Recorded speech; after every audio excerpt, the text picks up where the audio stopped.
হয়েছে। আমার মন বলে আমরা দুই ভাই আবু জাহেলকে টার্গেট করি। আরো তো আসতে বলছো আরে আওয়াজ দিয়ে আল্লাহু আকবার, আল্লাহু আকবার। ভালো করে রাখবেন, যুদ্ধ হলো মনোবলের নাম, সাহসের নাম। ঠিক কিনা জোরা বল? যুদ্ধ হলো সাহসের নাম, মনোবলের নাম। মুসলমানরা যত যুদ্ধে তারা জয়ী হয়েছে, মনোবল ছিল, সাহস ছিল, আর ভরসা ছিল কার উপর? আওয়াজ দেয়া বলেন, কার উপর? অস্ত্রের উপরে মুসলমানের পূর্ণ ভরসা রাখা যাবে না, সৈন্যবলের উপরে মুসলমানের পূর্ণ ভরসা নয়। মুসলমানের পূর্ণ ভরসা হবে কার উপর? আরেকটু ধরে কার উপর? আল্লাহ দেখাইছেন বদরে আল্লাহর উপর পূর্ণ ভরসা রাখলে আল্লাহ কেমনি বিজয় দেয়। উহুদের ময়দানে একটু সমস্যা ছিল, দিলের ভিতরে একটু বাবাই ছিল। কি আমরা তো আজকে বদরের চেয়ে সংখ্যায় বেশি, বদরের সংখ্যায় কম ছিলাম, এতে যদি আমাদের বিজয় হয়েছে, উহুদে আমাদের সংখ্যা তো বেশি, এখানে তো বিজয় হবেই। এই কথাটা আল্লাহ অপছন্দ করছে। এটা আল্লাহ কি করছে? না না না, এটা না, সংখ্যায় কম আর আজকে তোমরা সংখ্যায় বেশি দেখিয়া তোমরা বিজয় নিবাই। মুসলমানের বিজয় তো সংখ্যার উপরে নয়, আমি আল্লাহকে খুশি করার উপর। অতএব এজন্য আল্লাহ একটু নারাজ হয়। উহুদের যুদ্ধের প্রাথমিক অবস্থায় মুসলমানরা একটু বিপর্যস্ত হয়েছে, যদিও শেষটা মুসলমানের বিজয়, কিন্তু প্রাথমিক অবস্থায় বিপর্যয়। ঠিক কিনা? এজন্য মুসলমানের সম্পূর্ণ ভরসা কার উপর থাকবে? আর আওয়াজ দিয়ে কার উপর? আমরা মুসলিম দেশগুলা আমেরিকার উপরে ভরসা করে দিয়েছি। আমেরিকার হাত ছাড়া করা যাবে না, আরব আমিরাতে আমেরিকার হাত ছাড়া করা যাবে না, সৌদি বাদশাকে আমেরিকার হাত ছাড়া করা যাবে না। আল্লাহ তোদের কথা তো এটা ছিল না, তোদের কথা ছিল আমার আল্লাহর হাত ছাড়া করা যাবে না।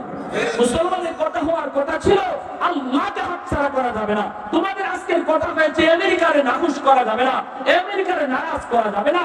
হায় মুসলমান, দুর্ভাগা মুসলমান, তোমাদের কথা হওয়া উচিত ছিল আল্লাহকে নারাজ করা যাবে না।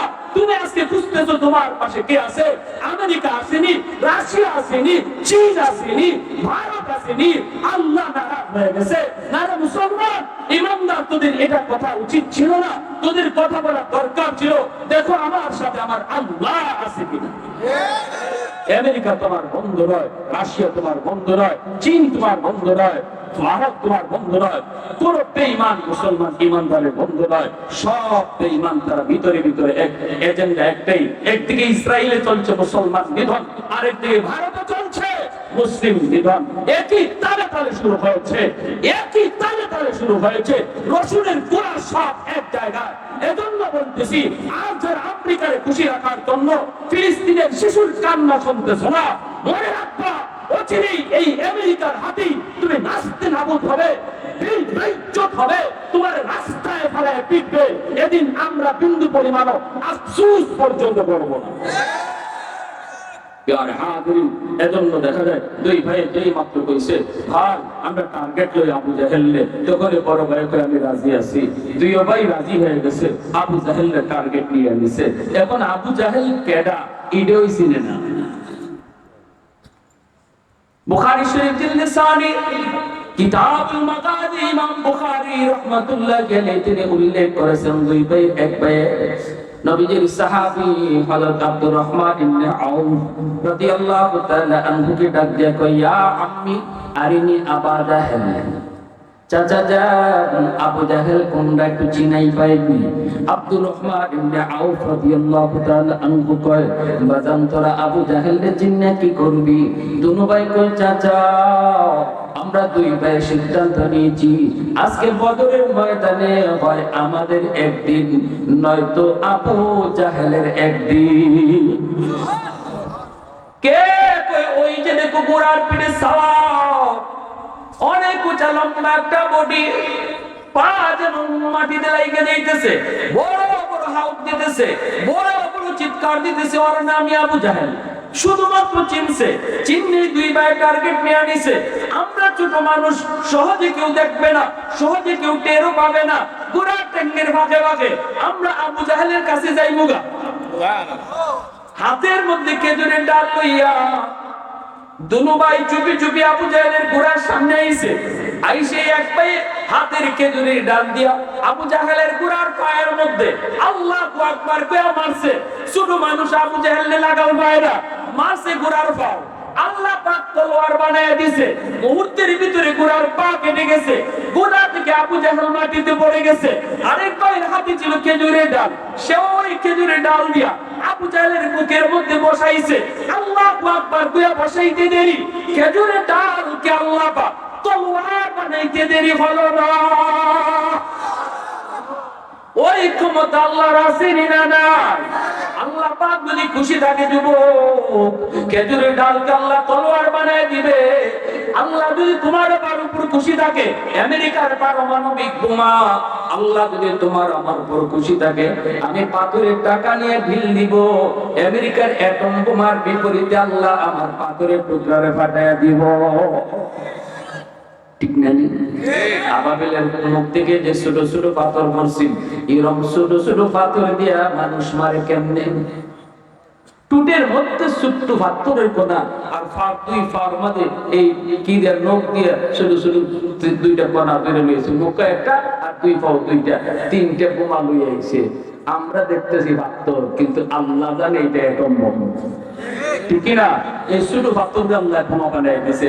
ওই আব্রাহার বস্তি বাহিনীর মাথা যার পড়ছে, এই মাথা ফইরা মাথা দিয়ে ঢুকিয়া বডির ভিতরে যেটা আসিল নারী বুড়ি সব লইয়া পায়খানা রাস্তা দিয়ে বাইরিয়া আবার মাটির ভিতরে গেছে। সুবহানাল্লাহ। এই শক্তিটা দিছে কি? আরো জোরে। এজন্য আমরা শুধু বান্দা, এজন্য বলতেছি তোরা আগে ঠিক হয়ে যায়। ইন কুনতুম মুমিনিন, শুধু আমি আল্লাহরে খুশি করব, আপনি মুমিন হয়ে যান। দেখ দেখ আমি আল্লাহ কি করতে পারি। আল্লাহ পাক রব্বুল আলামিন ওই ছোট দুই ভাই যে মাত্র এক ভাই বুকের মধ্যে এরকম তলোয়ার বসাইছে, ওই যে খেজুরের ডাল বসাইছে, আল্লাহ তলোয়ার বানিয়ে দিয়েছে। আবু জাহেল খতম। আবু জাহেলের জান এখনো আছে। ওই অবস্থা আবু জাহেলের ছেলে হযরত ইকরামা রাদিয়াল্লাহু তাআলা আনহু, যিনি পরবর্তীতে কালেমা পড়ে মুসলমান হয়েছেন, হাদিসের বহুত বড় রাবীও হয়েছেন। বদরের যুদ্ধে আবু জাহেলের পক্ষে ছিলেন। আবু জাহেল মানে বাপের পক্ষে ছিলেন। কারণ বদরের যুদ্ধটা এমন এক যুদ্ধ ছিল, যে যুদ্ধ ছিল বাপ বেটার যুদ্ধ, যে যুদ্ধ ছিল আপন ভাই ভাইয়ের যুদ্ধ, যে যুদ্ধ ছিল চাচাবাতিদের যুদ্ধ। বদরের যুদ্ধ ছিল এমন এক যুদ্ধ, যে যুদ্ধের মধ্যে আমার নবী একদিকে, আমার নবীর আপন চাচা হযরত আব্বাস রাদিয়াল্লাহু তাআলা আনহু, ইনি আবু জাহেলের পক্ষে। বদরের যুদ্ধ ছিল এমন যুদ্ধ, আমার নবীর পক্ষে আবু বকর সিদ্দিক, আল্লাহর নবীর পক্ষে, আর আবু জাহেলের পক্ষে ছিলেন আবু বকর সিদ্দিকের কলিজার পুত্র সন্তান, তিনি আবু জাহেলের পক্ষে। বদরের যুদ্ধ ছিল এমন যুদ্ধ, ইসলামের মুসলমানদের পক্ষের, ইসলামের পতাকা যার হাতে ছিল তিনি ছিলেন, আর কাফের বেদিন বেঈমানদের পক্ষে পতাকা যার হাতে ছিল, এই দুইজন ছিল আপন মার পেটের ভাই। আল্লাহু আকবার। বুঝতে পারছেন? এমন এক যুদ্ধ ছিল। পরবর্তীতে যদিও অনেকেই কালেমা পড়ে মুসলমান হয়েছেন, যেমন রাসূলের চাচা হযরত আব্বাস রাদিয়াল্লাহু আনহু কালেমা পড়ে মুসলমান হয়েছেন, আবু জাহেলের ছেলে ইকরামা কালেমা পড়ে মুসলমান হয়েছেন, এরকম অনেকেই পড়ে মুসলমান হয়েছেন। তো এই ইকরামা ইনি অনেক বড় বীর বাহাদুর। খালিদ বিন ওয়ালিদ রাদিয়াল্লাহু তাআলার বন্ধু ইকরামা, দুজন ছিলেন বীর বাহাদুর, অত্যন্ত বীর বাহাদুর। ইকরামা দূর থেকে দেখছে বাপরে মারি নিতেছে দুই ছোট বাচ্চা, দৌড়ায় আসছেন ঘোড়ার উপরে সরিয়া, এই এক ভাইয়ের তলোয়ার মারছেন, মুয়াদের হাতটা কেটে গেছে, এক হাতটা এমন ভাবে কাটছে অল্প একটু চামড়া লেগে আছে, হাতটা ঝুলতেছে। সাহাবীরা দৌড়ে আসছেন, সাহাবীরা আসতেছেন দেখে ইকরামা আবার মারছেন, ইনি চলে গেছেন। সাথে সাথে মুয়াজকে হাতে তোলা হলো, মুয়াজকে তুলে উঠেছেন, একটা হাত ঝুলতেছে, হাতটা এবার ঝুলে লড়াইতে পারেন না। হযরত মুয়াজ পায়ের তলে হাতটা রাইখা টান দিয়ে শিখতেছে, আর কয় হাতরে তোর জন্য হাঁটতে কষ্ট হয়, আমি সিঁড়ি ফেলে দিলাম, কিয়ামতের ময়দানে জান্নাতে আল্লাহ তোর সাথে আমার সাক্ষাৎ করাবে। সুবহানাল্লাহ। এরপরে দেখা যায় ওই রকম হযরত আব্দুল্লাহ ইবনে মাসউদ রাদিয়াল্লাহু তাআলা আনহু আবু জাহেলের উপরে এসে বলতেছে, সারা জীবন তো খুব বাহাদুরি করছিলি, তোরে মারছে কাটায় জানোস? আমাদের মতো কোনো বড় মানুষ না, ওই যে ছোট্ট দুইটা বালক দাঁড়ায় আছে, ওদের হাতে আল্লাহ তোরে খতম করছে। আবু জাহেল কয়, তুই এখন কি করবি? আব্দুল্লাহ ইবনে মাসউদ কই, আমি তোর কল্লা আলোক করব, এরা তোরে খতম করছে, আমি কল্লা কাটবো, এই কল্লা আমার রাসূলের কাছে নিয়ে যাই। আবু জাহেল মাটি ছুঁইলেই কয়, কল্লাটা কুরিত লাগায়া কাটিস, দেখতে যেন বড় দেখা যায়, কারণ আমি লিডার আসলাম। মরবার সময় অহংকার যায় না, ঠিক না? অহংকার এত বড় রূপ, অহংকার এত খারাপ রূপ, এটা সহজে ভিতর থেকে যায় না। আল্লাহ আমাদের সবাইকে অহংকার মুক্ত করুন, সবাই বলেন আমিন। কখনো না, কোন সময় অন্তরে অহংকার আনবেন না। আল্লাহ আমাকে সম্পদ দিছে, আল্লাহ আমার শিল্পপতি বানাইছে, আল্লাহ আমার ইজ্জত দিছে, আল্লাহ আমার ইজ্জতের চেয়ারে বসাইছে।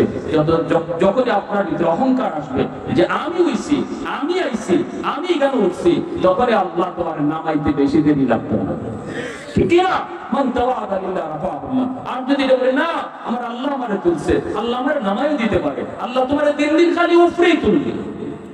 ঠিক না নিবে? ঠিক। যেমন আমার প্রধান অতিথি ভাই আইয়াই শুনছি আলহামদুলিল্লাহ, আমার প্রধান মেহমানও আছেন, এখানে যারা আছেন প্রত্যেকের ব্যাপারে গুণগান শুনছি আলহামদুলিল্লাহ। তাদের দিল অনেক ভালো, ইসলামের প্রতি দিনের প্রতি তারা উৎসাহ দেয়, সবসময় তার সহযোগিতার হাত বাড়ায়। যুবকরা অনেক বলছে আমার হুজুর, তাদের সহযোগিতা তাদের আশ্বাস না পাইলে এই প্রোগ্রামটা করা সম্ভব হইতো না। এই জন্য বেলজিয়াম ভাইরও ইনিও আমি আন্তরিক মোবারকবাদ জানাই এবং প্রধান মেহমানও মোবারকবাদ জানাই, এখানে যারা অতিথি আছেন মোবারকবাদ জানাই। তাদের যদি আজকে কিছু শর্টও থাকে আপনারা খেয়াল রাখবেন, তাদের জন্য আগ্রহ দিন দিন বাড়ে, ভবিষ্যতের জন্য তারা ভালো সুন্দর যুবক, তাদের আমাদের সমাজের আইডল। আজকে যদি মাহফিল করার সুযোগ তারা না পায়, আগামীকাল এখানে মমতাজ কান্না গান হবে। ঠিক কিনা জোরে বলেন? যুবকরা কোনো না কোনো এক কাজ করবেই, কারণ এটা তাদের যৌবনকাল। যৌবনকাল পাগলা ঘোড়ার মতো, পাগলা ঘোড়াকে আটকানো যায় না, দৌড় সে দিবেই। মুরব্বীদের দায়িত্ব, সমাজের অভিভাবকদের দায়িত্ব, কোন দিকে দৌড় দিবে যুবকরা, এটা দিক দেখায় দেওয়া।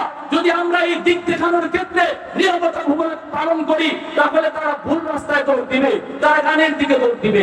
আর যদি আমরা তাদের পাশে থাকি, তাহলে তারা না অন্যায় খারাপ কাজের দিকে আমার পাগলা ঘোড়া দৌড় দিবে না, ভালো কাজের দিকে দৌড় দিবে। ঠিক কিনা ধরে বলে?